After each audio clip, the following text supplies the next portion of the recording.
Eh bien, bonjour à toutes et à tous. Bienvenue à ce second webinaire de la permaculture intitulé Conflits, enjeux de pouvoir et sécurité émotionnelle dans le monde permacole. Le premier webinaire avec Grégory adressait la question de la complexité. Les relations humaines, évidemment, sont également complexes. C'est un sujet qui nous touche toutes et tous dans nos projets, dans nos lieux. Il s'agit à la fois de prendre soin des uns des autres et de permettre à nos projets de continuer à se développer. Alors, le monde de la permaculture, bien évidemment, n'est pas isolé du reste du monde et on voit dans nos sociétés de plus en plus de causes de conflits, que ce soit en termes d'inégalité, destruction de la biosphère ou d'enjeux sanitaires aujourd'hui. Et clairement, nos réactions culturelles, par exemple, en termes de pro et d'anti, ne sont pas une manière de prendre soin et de continuer à avancer ensemble. Donc, c'est une motivation supplémentaire, en quelque sorte, pour adresser très sérieusement ces questions de conflit, d'enjeux de pouvoir, de prévention. Voilà. Et on peut donc avoir l'intention à la fois de travailler au sein de nos lieux, de nos projets, et pourquoi pas rêver plus largement au fait de contribuer plus largement dans la société à la prévention et la gestion des conflits.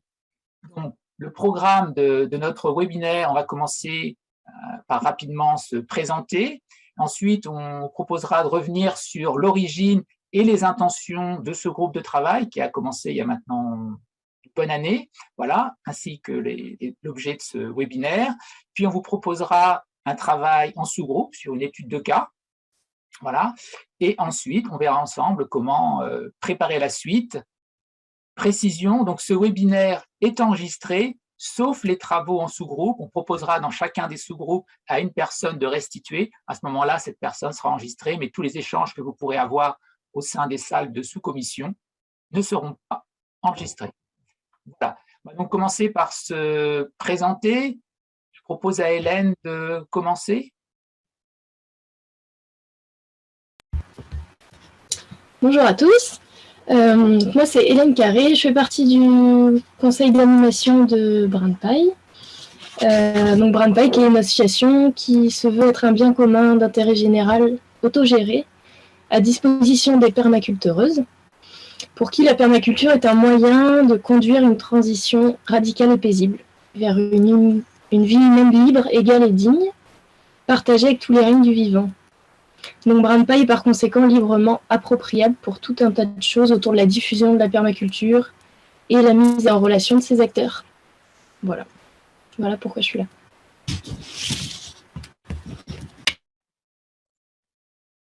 Sacha.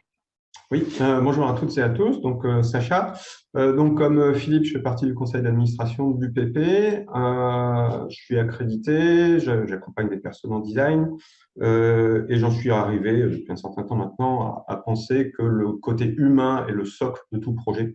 Si ça, c'est pas solide, tout finit par s'effondrer. D'où ma participation à ce groupe de travail. Et si en dehors de ça, je suis en Bretagne où je crée depuis 2 ans une microferme en plantes aromatiques et médicinales. Le végétal me passionne. Voilà, je passe la parole à Philippe. Bien, rebonjour. Donc, je fais donc partie également du CA de l'UPP, comme Sacha. Je suis un des cofondateurs d'une association L'Arbre Restauratif, dont l'objet est de contribuer à la prévention et à la transformation des conflits de manière durable. J'habite dans la vallée de Chevreuse et je me forme également à la médecine par les plantes. Ma motivation est que, d'une certaine façon, la relation avec soi, les autres, le collectif, la société et au-delà, la nature, est un seul et même mouvement. Donc, c'est vraiment ça qui m'intéresse et je suis très content de participer à ces travaux. Et également, j'ai beaucoup de joie à travailler avec Morgane et les autres membres de l'équipe et je suis content de te donner la parole, Morgane. Bonjour à tous. Effectivement, on travaille ensemble avec Philippe dans l'arbre restauratif et moi avec une couleur particulière puisque je me suis formée à la communication non violente et au système et cercle restauratif. Et donc, très heureuse d'être là parmi vous.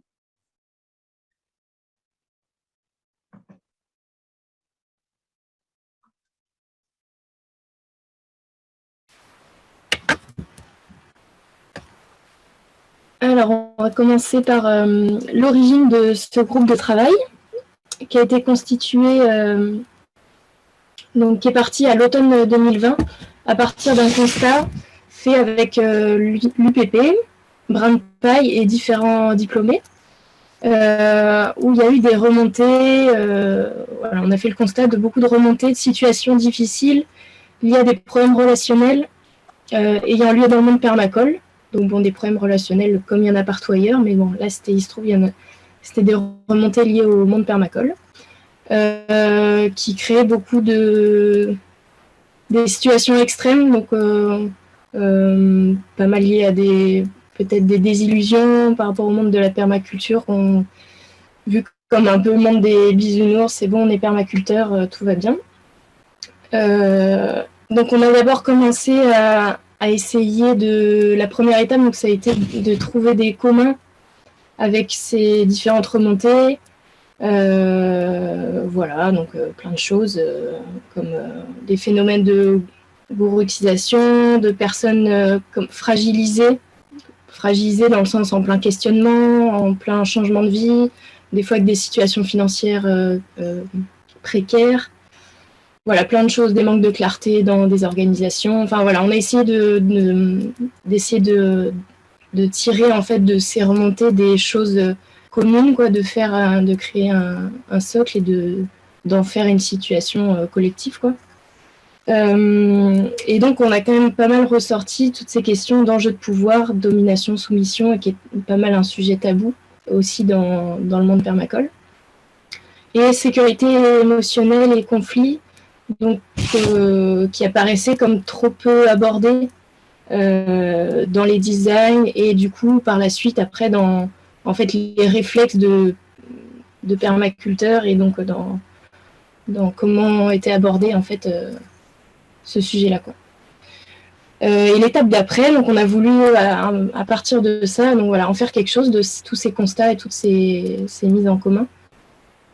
Et donc on a constitué une plaquette, enfin un document qu'on a voulu diffuser, enfin voilà, pour diffuser toutes ces infos et au-delà de ces infos, en faire bon, la plaquette en fait sera expliquée un peu plus vraiment le contenu de cette plaquette, mais voilà, c'était avant tout une prise de conscience, une sensibilisation et donner des clés.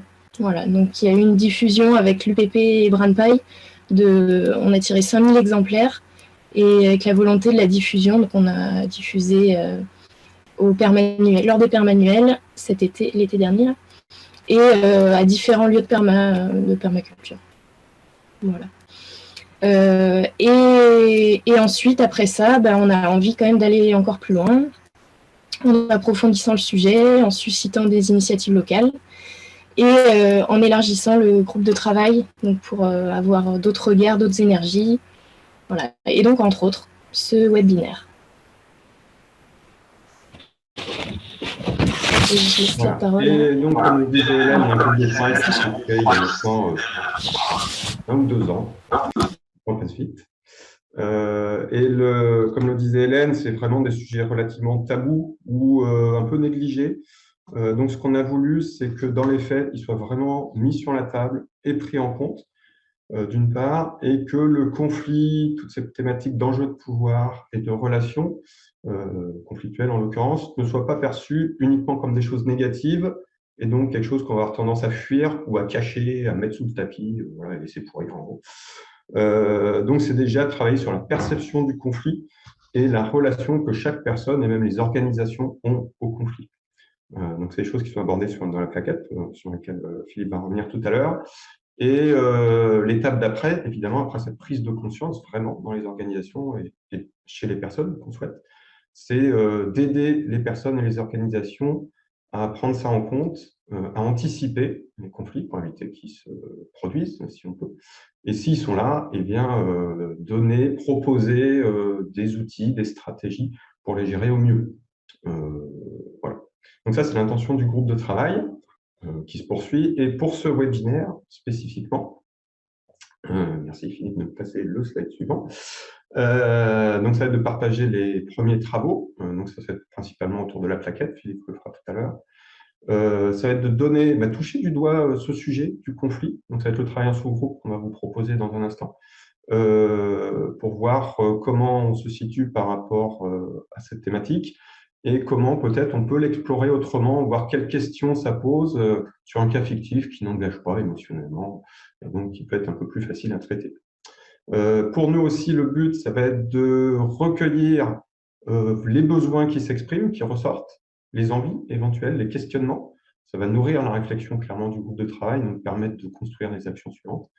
Ça va être aussi, si certaines ou certains d'entre vous souhaitent rejoindre le groupe de travail, les énergies, les personnes sont les bienvenues. Voilà, que ce soit parce qu'on a besoin de personnes pour nous aider à travailler ou parce que ça apporte des idées nouvelles, tout simplement. Et dans tous les cas, le but du webinaire n'est absolument pas de donner des solutions toutes faites. Voilà. Nous en arrivons maintenant à l'exercice qu'on va vous proposer. Donc, le scénario, c'est écrit tout petit sur mon ordinateur, je vais le lire, excusez-moi du coup si on ne regarde pas la caméra. Donc, c'est un scénario fictif, mais peut-être que vous reconnaîtrez dans le sens où c'est des choses tellement banales, rien d'exceptionnel. Donc, on a pris le cas fictif, j'insiste, vraiment d'un collectif qui a des activités sur un terrain autour du potager, il y a un petit élevage de moutons, l'organisation d'animation socio-culturelle et pédagogique. Et comme personne n'habite sur le terrain, on voit que ça va créer des circonstances particulières. Tout s'est bien passé au printemps, les plantations se sont bien déroulées, les moutons ils sont en pleine forme. Voilà. Et l'été arrive, avec d'une part un été chaud et sec, et surtout les départs en vacances.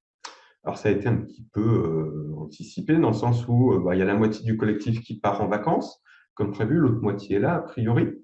Donc c'est à partir de mi-juillet. Mais en fait, la personne qui avait été prévue pour s'occuper de l'arrosage et de l'approvage des moutons, donc qui devait s'occuper de l'eau, finalement, quelques jours avant, en préavis, elle dit moi aussi je pars en vacances.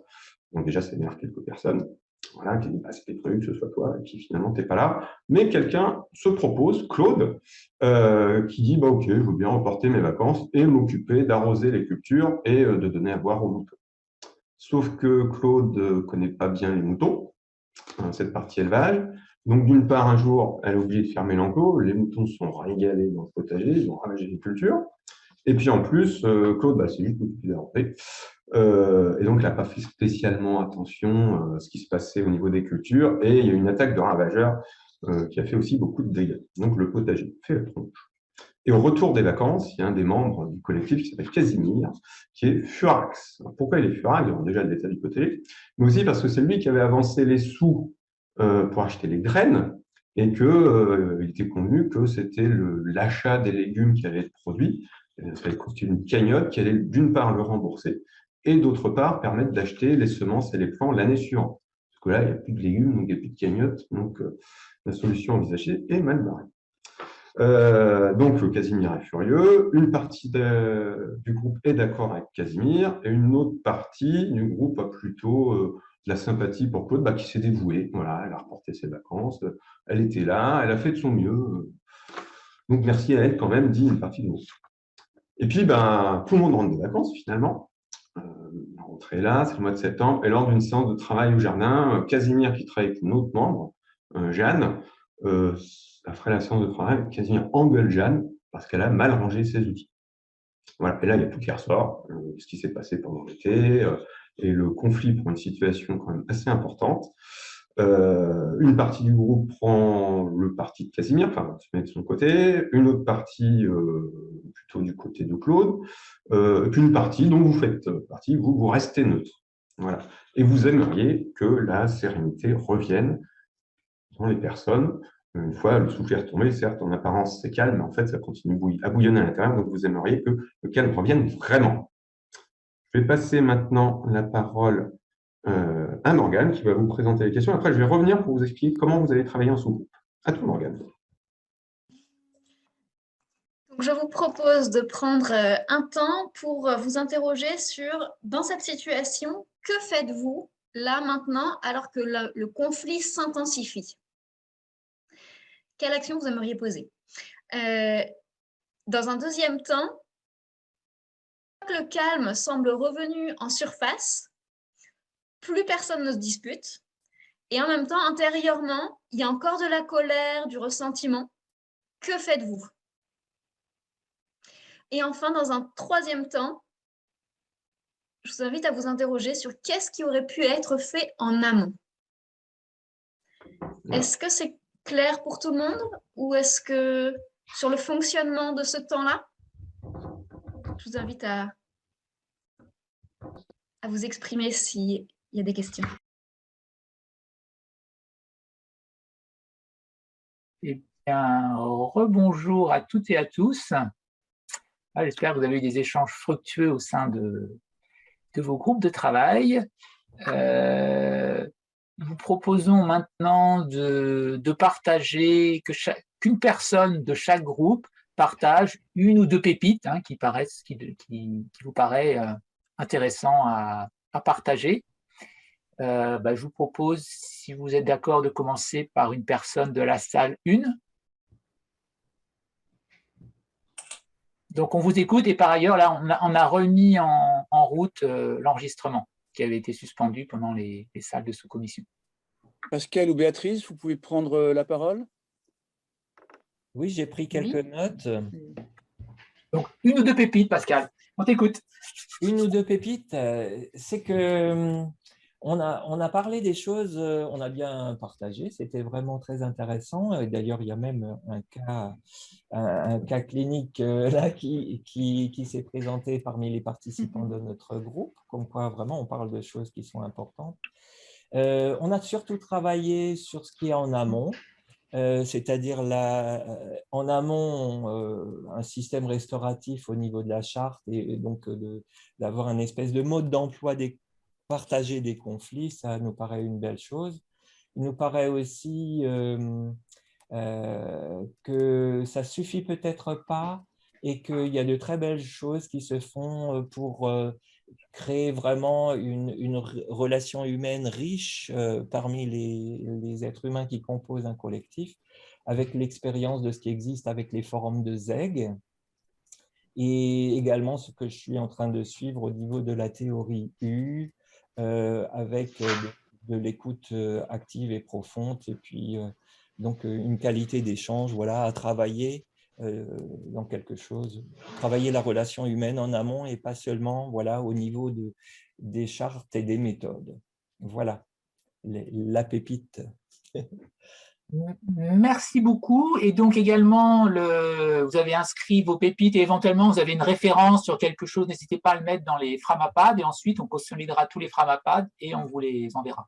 Oui, entendu, on va compléter. Voilà, c'est une approche, vous mentionnez rapidement, il faut mettre un lien, comme ça on pourra aller se documenter si on le souhaite. Merci beaucoup Pascal, et j'invite à une personne de la salle 2 à prendre le relais. Oui, ça sera moi. Bonjour. Bonjour. Qu'est-ce qu'on a dit pour ramener le calme? On a proposé une activité commune, mais qui ne soit pas du jardinage, donc plutôt du sport, aller faire une randonnée ensemble, en groupe. Je trouvais ça assez intéressant. Après, un point aussi, c'était en amont, le fait que Claude décide d'assumer lui-même, donc que Casimir assume la responsabilité du financement des semences, ça peut mener à... on aurait pu éviter ça, c'est-à-dire en faisant payer tous les membres du collectif. Ou lui faire comprendre qu'il doit assumer la responsabilité en cas de pépin, parce que ça aurait pu être une sécheresse ou quelque chose d'autre, un problème non humain qui aurait pu arriver. Et aussi, on ne sait pas comment le dire, mais c'est important que les personnes à la base du conflit soient impliquées dans la résolution du conflit. En l'occurrence, le membre qui a choisi de partir en vacances plus tôt, sans donner de préavis, doit être quand même, à notre sens, intégré dans la résolution du conflit.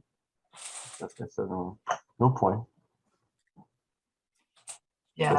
Un grand merci.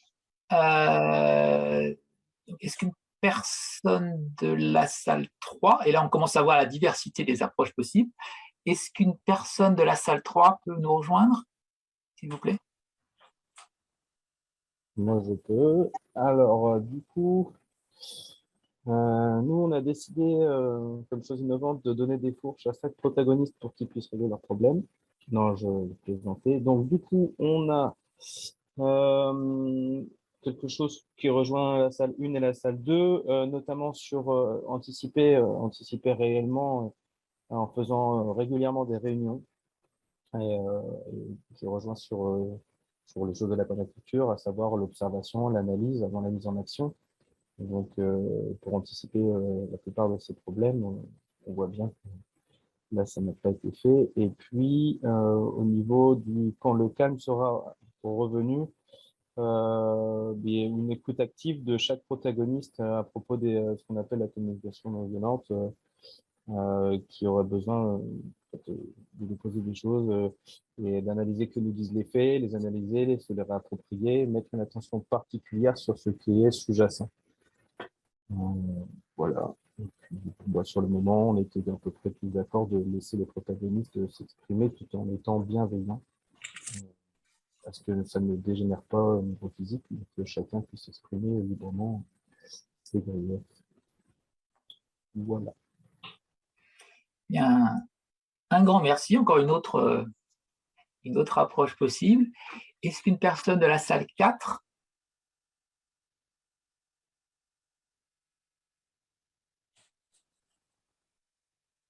peut partager une ou deux pépites avec nous? La salle 4? Oui, je me demande si c'était pas nous, la salle 4. Je pense que oui, du coup. Nous, on s'est demandé quel était le meilleur cadre pour que chacun exprime ses émotions. Donc, on s'est un peu interrogé au départ sur s'il fallait réunir tout le monde ou plutôt déclencher des dialogues entre personnes en petits groupes. Là est surgit l'idée d'un médiateur externe, peut-être, pour faire parler chaque personne séparément. Ou encore l'idée de faire écrire à chaque personne son ressenti sur papier, puis de partager ensemble plus tard. Et puis, dans un second temps, il fallait réfléchir sur l'organisation en amont, et quelqu'un a évoqué l'idée du principe de permaculture, d'avoir plusieurs solutions à un problème, et donc on n'aurait pas dû laisser en fait une personne seule s'occuper du jardin en été. Donc, tout le monde était responsable en fait du problème. Voilà. Bien. Un grand merci, c'est encore une autre manière d'aborder le sujet. Merci. Autre chose ou on passe à la salle 5? Oui, au groupe 4. Oui. On proposait de ne pas laisser les gens seuls, une personne seule s'occuper de toute l'association, et d'être au minimum 2 ou 3. 3, c'était un bon nombre.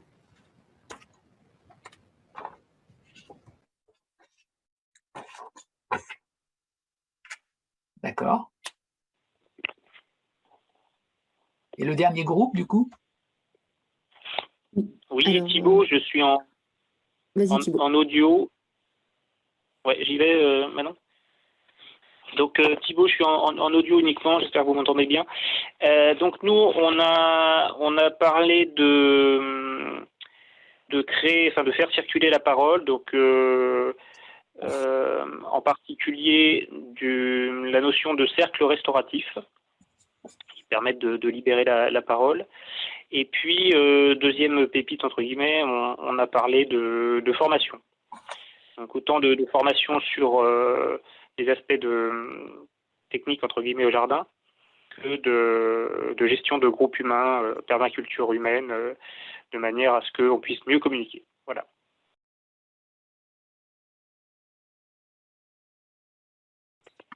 Bien, merci beaucoup à tous. Alors, ce qui ressort, on a essayé d'anticiper, mais on ne s'est pas trop mouillé, que des choses peuvent être faites. Voilà. Et à travers, c'est très intéressant, à travers vos retours, on voit que l'on peut aborder le sujet avec différentes sensibilités. Voilà. Et l'importance, c'est ressorti plusieurs fois, dans la mesure du possible, on y reviendra sur la plaquette, de pouvoir anticiper, sachant qu'on est au milieu d'un conflit, ce n'est pas forcément le contexte le plus facile. Voilà. Et le conflit peut en effet être une opportunité de de changer notre regard. On y reviendra, un conflit et une indication, c'est un petit peu une herbe bio-indicatrice, si on veut, qui peut nous donner des informations très intéressantes, et on le verra, peut nous donner l'opportunité d'avoir des relations beaucoup plus authentiques et de réellement rentrer en relation et se comprendre. Dans le terme de la perma, on peut aussi rentrer dans une démarche de design qui commence, c'est important, par l'observation. Voilà, l'observation, la compréhension justement des mécanismes, de la manière dont les conflits petit à petit montent en intensité, par exemple, pour être en mesure de les prévenir et de les accueillir et les transformer quand c'est nécessaire. Hein. Le summum, comme disait Judith quand on a préparé ce PowerPoint, c'est de transformer le conflit de manière positive pour que ça devienne vraiment une opportunité dans un système. Et voilà, là, c'est à chacun de l'expérimenter. Enfin, personnellement, comme probablement vous avez vu en quel cas ça peut se transformer, ça peut vraiment se retourner, devenir une opportunité et d'avancer de manière beaucoup plus sereine dans un projet. Voilà. Je vais maintenant venir à une rapide présentation de la plaquette, donc qui a été, dont Sacha et Hélène vous ont déjà dit un mot. Donc c'était une plaquette donc, qui a été rédigée par voilà, vous avez là, donc c'est un 3x4 recto verso. Voilà, c'est une plaquette qui a été rédigée donc, par le groupe de travail et qui a été fort joliment illustrée par Nadine. Cette plaquette, avant de rentrer un petit peu dedans, est complétée par une page Internet donc, auquel vous pouvez avoir accès avec ce code. Vous la retrouvez également sur le site Internet de l'UPP et cette plaquette est téléchargeable, hein, évidemment, voilà, en libre service, si je puis dire, sur le site de l'OPP. Donc, si vous n'avez pas de version papier, vous pouvez la télécharger, la regarder, l'imprimer. Cette version papier, comme le disait Hélène, a été envoyée à plus de 5000 exemplaires dans des lieux. L'intention, c'est qu'un collectif puisse l'utiliser et l'afficher, comme j'ai fait sur le tableau derrière moi. Voilà, c'est une manière de garder à l'esprit qu'il est utile d'être attentif par rapport à la question des conflits. Hein. C'est l'objet premier de cette plaquette, de sensibiliser au sujet dans le domaine permacole, et puis de proposer quelques pistes, quelques outils concrets. Certains ont été mentionnés tout à l'heure, et des points de repère dans ce domaine-là, sachant que dans certains lieux très alternatifs, il y a le souhait de ne pas conserver certains points de repère habituels, ce qu'on peut comprendre, mais on a tout de même besoin de points de repère dans ce domaine-là. Voilà. Alors, cette plaquette est organisée en 4 grandes parties, si je puis dire. La première, ici, sur la première page, vise à sensibiliser sur la question donc, des conflits, des enjeux de pouvoir et de la sécurité émotionnelle au sein du monde permacole.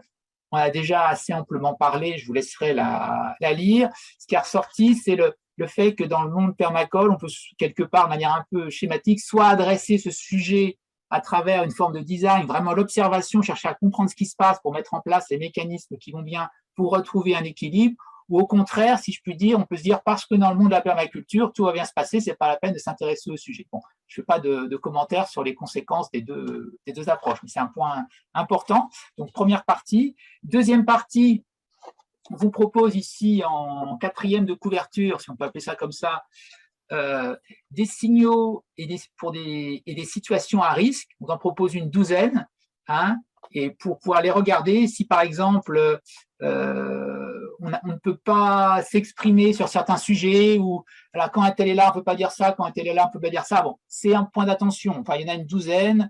Pour en prendre un autre, la question de la clarté dans l'intérêt du collectif et certains intérêts individuels. On retrouve ça par exemple quand une association s'installe dans un lieu qui appartient à une personne. Dans certains cas, cette personne ne fait pas partie de l'association, n'est pas dans le CA, dans le bureau, mais dans les faits, toutes les décisions passent par elle, par exemple. Ça peut créer des conflits. C'est un exemple parmi d'autres. Encore une fois, vous en retrouverez, vous avez une 12aine de points d'attention qui peuvent mettre la puce à l'oreille. Et si certains commencent à clignoter en orange, si je peux dire, ça vaut le coup de s'arrêter, de chercher à comprendre ce qui se passe et d'en parler autour de soi. Troisième partie, on vous propose certains fondamentaux à mettre en place dans un projet en lien donc avec cette question des conflits et des enjeux de pouvoir. Là aussi, vous pourrez le relire. Un élément très important, c'est que dans la raison d'être du projet, cette dimension humaine soit présente. Et ensuite, on revient à des questions de clarté. Je pense qu'encore une fois, comme le disait Sacha, il n'y a pas de bonne manière de faire. Par contre, il y a besoin d'avoir de la clarté sur ce qui se passe, sur la manière dont les décisions sont prises, par exemple. C'est très important. Voilà.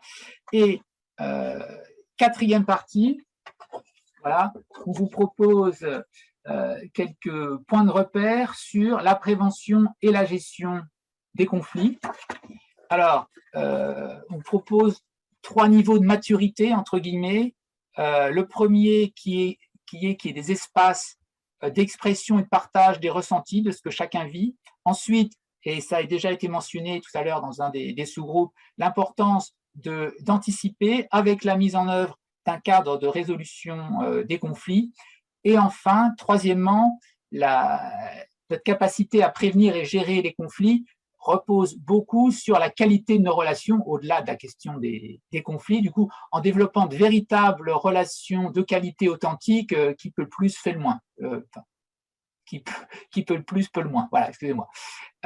Du coup, je vous laisserai lire ce document. On propose quelques pistes d'outils, sachant que quelque chose de très important par rapport aux outils, c'est qu'ils peuvent être très riches, mais tout dépend l'esprit, la manière dont ils sont mis en œuvre. Donc, on insiste beaucoup là-dessus, avec comme intention de chercher à retrouver une forme d'équilibre quand un déséquilibre se fait. Voilà. Et pour cette partie-là, je vous propose d'insister sur 3 points. Le premier, c'est que la clé de voûte, la pierre angulaire de tous ces systèmes en termes de prévention et de transformation des conflits est l'empathie, l'authenticité des relations. Ça a été dit, je crois, par Pascal dans le premier groupe. C'est vraiment quelque chose d'essentiel, et surtout dans un monde où on est beaucoup dans le mental, des procédures, des choses compliquées. C'est extrêmement important de pouvoir s'exprimer, s'écouter.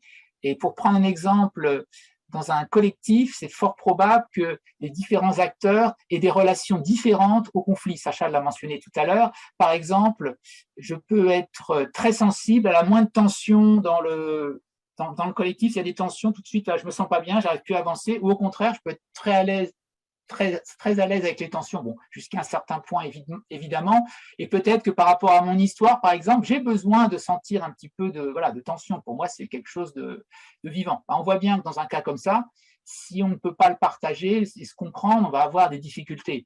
Et à travers un partage authentique, à travers l'empathie, on peut se retrouver, se comprendre réellement et se connecter au-delà de nos différences, en quelque sorte. Et quand un conflit commence à voir le jour et que ces relations commencent à se distendre, c'est là qu'on a tendance à se refermer un petit peu, ne plus exprimer ou écouter.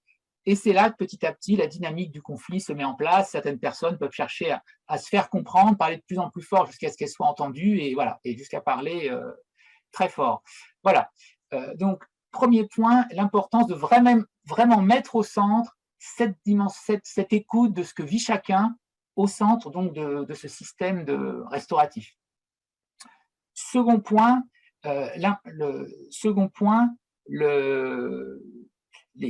les étapes de la restauration durable d'une relation suite à un conflit. Voilà. Il peut y avoir différentes méthodes, différentes manières de faire. On retrouve ça de manière naturelle, et je vous invite vous-même à l'observer. Suite à un conflit, on a d'abord besoin de se reconnecter humainement les uns aux autres à travers l'écoute. D'abord se reconnecter avec soi. On dit quand on est dans un conflit, on est en colère, je suis hors de moi, mais on a besoin de se reconnecter d'abord à soi pour y voir clair et être en mesure de poser un acte. On a besoin de se reconnecter avec les autres acteurs, y compris les personnes avec qui on est au conflit, et se reconnecter avec le collectif. Il y a tout ce travail de reconnexion qui est important, et à partir du moment où ce travail de reconnexion, d'empathie, où on revoit l'autre comme un être humain et pas comme la cause de mes problèmes, par exemple, il y a la possibilité d'arriver à la deuxième étape, c'est-à-dire comprendre quelles sont les causes du conflit. voilà, c'est pas toujours, voilà, les causes ne sont pas toujours évidentes. Pour prendre un exemple très simple, récemment, il y avait un collectif où les choses se passaient bien, et là, il y a beaucoup de tensions qui sont montées, et on a vu que finalement, avant, les gens déjeunaient ensemble, c'était un moment de convivialité, il y avait beaucoup de mécanismes de régulation qui se mettaient naturellement en place. Avec le Covid, les gens ne mangeaient plus ensemble, et il y avait beaucoup de problèmes. La cause était liée à une évolution du système, entre guillemets, c'était un indicateur à prendre en compte. À partir de là, on peut retrouver un équilibre. Et donc, justement, troisième étape dans la restauration des relations suite à un conflit, mettre en place les actions qui vont bien pour retrouver un équilibre. Donc, premièrement, se reconnecter humainement à travers une expression authentique, une écoute et l'empathie. Ensuite, identifier les causes des conflits, sans quoi les mêmes causes souvent conduisent aux mêmes conséquences. Et ensuite, mettre en place les actions qui vont bien pour retrouver un équilibre. C'est vraiment quelque chose qu'on retrouve dans les différentes approches. C'est important d'avoir ça à l'esprit. Et troisième point qui a déjà été abordé, la nécessité d'anticiper. C'est clair que quand on est au milieu d'un conflit, ce n'est pas évident de savoir comment s'organiser. Donc, c'est important de prendre un temps au moins une fois par an pour se poser la question, voilà, il peut y avoir des conflits, c'est pas au contraire, c'est pas qu'on ne se fait pas confiance, c'est qu'on souhaite se donner les moyens de pouvoir continuer à travailler ensemble et prendre soin les uns les autres. Ensuite, ce qui est mis en place pour prévenir et gérer les conflits va dépendre des souhaits de chacun, de l'histoire, de la culture d'un collectif. Il n'y a vraiment pas de manière toute faite. C'est à chaque collectif, on retrouve vraiment un peu le principe de la permaculture et de la biodiversité, c'est à chacun de s'organiser en fonction des besoins et des souhaits de chaque collectif. Et par rapport à ça, par contre, si de manière récurrente, ce n'est pas possible dans un collectif de mettre le sujet sur la table, ne serait-ce qu'encore une fois par an, ça veut peut-être dire qu'il y a quelque part un peu baleine sous nénuphar, et il peut y avoir des questions de pouvoir, il peut y avoir des raisons pour lesquelles il n'est pas possible de mettre ce sujet sur la table. Voilà, tout ça, donc vous le retrouverez de manière plus détaillée ici, donc dans cet onglet, avec des ressources complémentaires donc sur le site de l'UPP. Et d'ailleurs, puisqu'on va passer à la suite, on propose sur ce site certaines ressources complémentaires, et un de nos objectifs dans le groupe de travail, c'est continuer à aggrader cette page Internet pour donner d'autres ressources, pourquoi pas à terme des retours d'expérience sur la mise en œuvre de certaines approches particulièrement efficaces, encore une fois, dans la prévention et la transformation. Voilà. Cela étant dit, il est maintenant un peu plus d'écart. Il nous reste encore du temps pour continuer à préparer l'avenir, et je donne pour cela la parole à Morgane. Donc, ce que je vous propose, c'est de prendre 5 minutes pour explorer ou voir quels petits pas ou grands pas vous aimeriez faire pour augmenter votre résilience face au conflit. Donc, que ce soit de vous à vous ou de vous avec d'autres. Est-ce que c'est bon pour chacun? Oui, merci. Avec joie.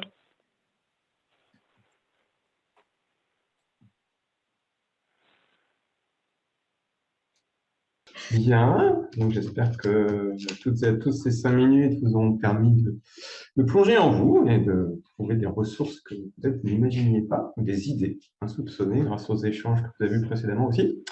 Donc nous arrivons à la fin de ce webinaire, et donc dans la même logique que le temps que vous venez de prendre, ça va être un peu pareil de la suite. Donc dans l'immédiat, ce que nous vous proposons, si ça veut bien partir, c'est un petit formulaire. Voilà, je viens de mettre le lien dans le chat, donc vous pouvez vous y connecter, et je vous l'envoie aussi par mail. L'idée étant triple. C'est d'une part de recueillir votre avis sur ce webinaire, voilà, pour nous permettre d'améliorer les choses. Aussi de voir quels sujets vous ont personnellement interpellé, ou quelles questions ça vous a amené à vous poser. Peut-être vous ne soupçonniez pas. Il y a des choses qui vont sortir dans les Framapan, mais des choses voilà, peut-être différentes par ce biais-là. Et troisième intention de ce formulaire, c'est de garder le contact pour celles et ceux qui le souhaitent, soit pour vous tenir au courant de la suite des travaux du groupe de travail. Peut-être qu'il y aura d'autres webinaires, d'autres documents édités ressources mises sur la page web de l'UPP que Philippe mentionnait tout à l'heure. Et il y a peut-être parmi vous aussi qui seraient intéressés pour rejoindre le groupe de travail. Alors, nous sommes tout à fait ouverts à cela. Ça va donner d'autres énergies, d'autres idées. Voilà, et puis permettre de toucher peut-être d'autres territoires. L'idée étant évidemment, nous avons en tête, de lancer des initiatives locales. Donc voilà, c'est le but de ce formulaire. N'hésitez pas à le remplir tout de suite, c'est très très bref. Hein. Franchement, c'est rapide à remplir. Et d'ici quelques jours, donc, on vous enverra le lien vers le replay en ayant intégré à la vidéo les synthèses des groupes de travail. Donc, ça vous permettra de revenir dessus. Ce sera sur la chaîne YouTube de l'UPP également. Donc, tout sera disponible. Voilà. Philippe, est-ce que tu veux reprendre la suite pour conclure éventuellement? Ou Morgane, ou Hélène?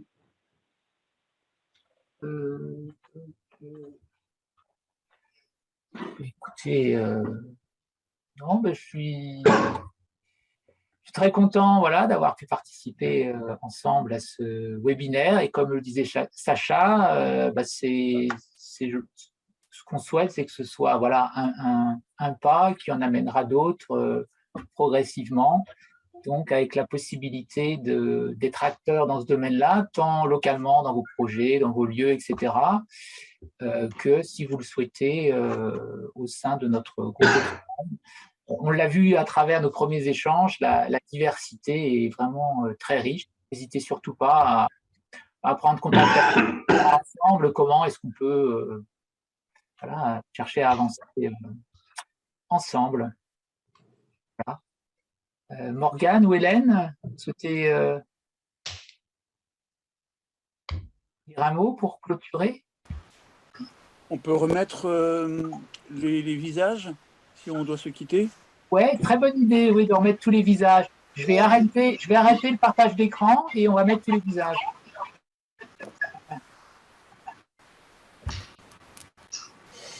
Et moi, je veux bien aussi conclure. Je suis très contente d'avoir participé à ce webinaire et de faire partie de ce groupe de travail.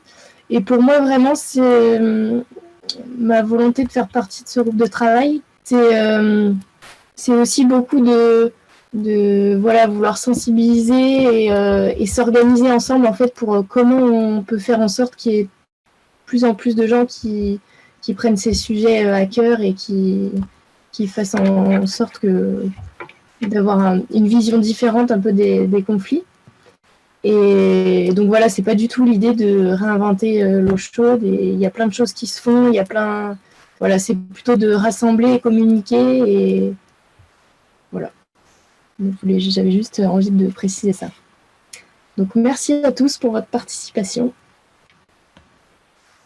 Et Morgane, je ne sais pas si tu peux le dire. Merci à vous, et je vous souhaite de prendre soin de vous et soin des relations cette année. Merci, à bientôt.